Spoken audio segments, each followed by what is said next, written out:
दासो एसे लोगो हमनांगौ जानानै फैदोंमोन। बहाबा लोगो हमजागोन नामा? हेलो एवरीवन, खुलुमबाय आरो नोंथांमोनखौ बयखौबो गिबियावनो एबाउट बड' सेलिब्रिटिज इउट्युब चेनेलावहाय बरायग्रोनानै लाग्रोनाय जाबाय लोगोफोर।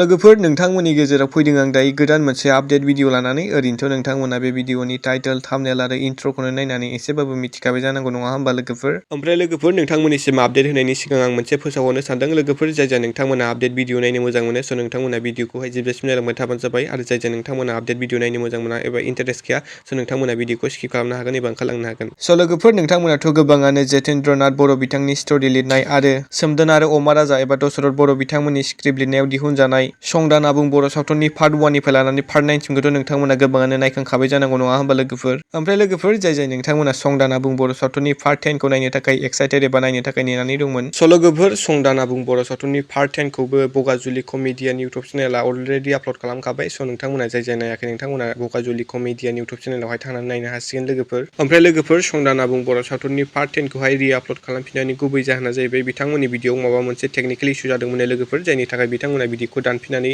रि-आपल'ड खालामफिनबाय लोगोफोर। जाय नोंथांमोना संदान आबुं बर' सावथुननि पार्ट 10 खौ नुवाखैमोन, नोंथांमोना दायो बगाजुलि कमेडियान इउट्युब चेनेलावहाय थांनानै नायनो हासिगोन लोगोफोर। आरो जाय नायखांबाय, नोंथांमोना कमेन्ट सेक्सनाव खोन्थाहरदो लोगोफोर, नायनानै माबायदि मोनदों। ओमफ्राय लोगोफोर, दायो नोंथांमोना सोर संदान आबुं बर' सावथुननि पार्ट 11 खौ नायनो थाखाय एक्साइटेड जानानै दं एबा नेनानै दं, नोंथांमोना कमेन्ट सेक्सनाव खोन्थाहरदो लोगोफोर। आरो नायनो थाखाय सानैसो नेनानै थाथ'दो लोगोफोर। ओरैनोथ' बगाजुलि कमेडियान इउट्युब चेनेला संदान आबुं बर' सावथुननि गासै पार्टफोरखौहाय पार्ट बाय पार्ट सानब्रै एबा सानबा एबा 6 दिननि गेजेरावनो आपल'ड खालामबाय थाखायो।